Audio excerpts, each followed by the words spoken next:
All right, welcome back. We just finished up putting the patch panel in up here where the old hood latch went, because I put in a different hood latch on the other side that wouldn't interfere with the intercooler, and I'll show you that once I put that in. But that's got a fresh coat of paint on it. Everything's all set, ready to go. As I said in the last video, I got all the brackets painted up.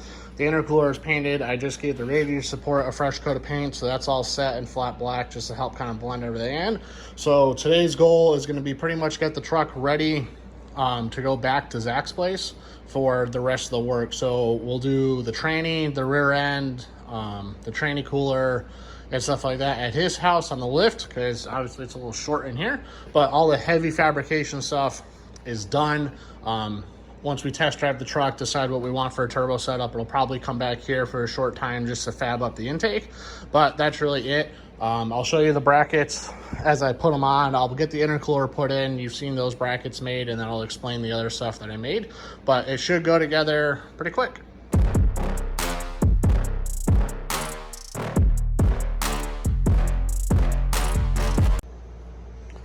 So all the piping's in, all the boost braces, we'll call them, are in. They all fit great. Really happy with how everything is set up over here, how everything lines up. It's actually really pleased on how this came out. So that's all done. That's all stuff that you saw before. So the things I made last time that I didn't really show were these little brackets for the running lights and turn signals in the front. So these are just 3/4 inch little button lights, recessed in a tube with a washer welded to the end of it and a nutsert, and that bolts to the radiator support. And then this lines up with one of the openings in the grill. On the grill, I did grind down, I think there were 6 or 8 ribs that helped clearance the side of it. That was shown in the last video. And then the hood latch, since it was originally here and we put the patch panel in, which actually came out really good, you could hardly tell that it was even there. You got to relocate the hood latch. And originally I was going to put it over here, get rid of this sticker and be in the same orientation, but where it sits here is flat, and you can kind of see here where the hood has like a contour to it. That contour didn't line up the latch. It made it really weird. So what we ended up doing is I have this bracket that I bent, and I bent one of the legs on the latch. So the latch actually is going to sit sideways. And then I have this bracket here that has a piece of hardened rod, and this will stick through the radiator support and stick out just like that. And that's what's going to be what's going to have for that's what's going to catch that safety latch. So it took me a little bit to think of a good idea. Pretty pleased with how that came out as well. But pretty much everything's getting wrapped up here. Probably going to bring the truck over Zach's this week. Turbo's on, everything's tight over there. I got a couple other miscellaneous things to do. He has a grid heater delete that we're going to put in place over there, and that's really it, but it's getting there.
So just wanted to stop here and just go into a little bit more detail about how I'm making these turn signal harnesses. So I bought a bunch of these crimp-on splices that use a crimp tool like this, and there's certain jaws that go in it. It's more of like a factory style splice connection. I'm starting to use these on stuff that's like that I care about and I have the time to do. I just like these because it's a really solid mechanical connection, and then it allows you to do whatever you want for dressing over top of it. So I have really good heat shrink that has a dual wall adhesive in it, so it has glue in it, so that glue helps hold the heat shrink, helps hold the wire, and then most importantly keeps the connection watertight. I do use the heat shrink butt connectors, but those aren't always great either because it's very difficult to crimp them tight enough to hold the wire without breaking through that heat shrink insulation, and then it kind of defeats the purpose. So these are nice. You put them in and they're not any bigger than the wire by the time you're done with it. They come in a whole bunch of different sizes. I can go into more detail on these. If you want a separate video of me explaining through this kit and how I found them and all that, let me know down in the comments and I'll gladly give more detail. But I will be using these on a bunch of projects coming up. These are just some cheap little 2-pin connectors I had kicking around from some other projects. That way, if anything has to be pulled apart, you are able to get the lights separated. So I got the passenger side all set. You can see that's bolted in place. I put a nice zip tie holder here using Tessa tape, which is another factory style tape on top of this split loom that I'm a huge fan of. So that hides all nice in place. It's secure behind the grill. And then it's tied into the factory side marker light, which is a running light and a turn signal, which works perfect for these LED button lights because the factory front turn signals are a dual filament bulb. So there's a separate circuit for running light and a separate circuit for a turn signal. So I just have that folded over, taped off. I use pieces of heat shrink and then crimp the ends of them with pliers to seal them off. So there's no worry about water getting in those connections. So this side's all set. I'm working on that side. I just wanted to show you that connector before I got too far.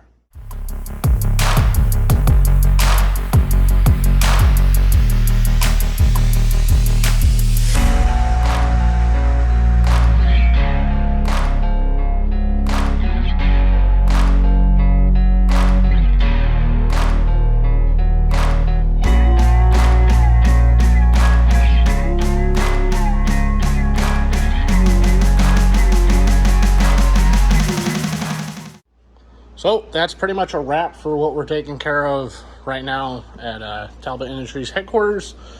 Old intake is on, like I mentioned before. We'll figure out what we're doing with that after we do some testing. So I think the pump is due to be back in this coming week. Zach's gonna get the pump in, and then our plan is to test drive the truck with the new pump. The pump guy did find some issues from the last time that the pump was built, so those got fixed. So we want to just have kind of a baseline of the butt dyno, sort of say, of if the new pump feels a lot better than the old pump does before we start putting the tranny and the rear end and all that different stuff in. Just that way, if there's still an issue, we still have some time to be able to send the pump back out to get addressed. So we're gonna get this loaded up onto the trailer, all the parts loaded up into it, and brought over to Zach's house.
So that's a wrap. Truck is dropped off at Zach's house.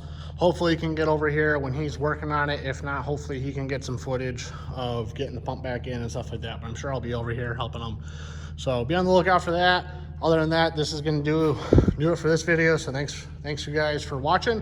Like, comment, subscribe. Be on the lookout for finishing this truck up in the near future.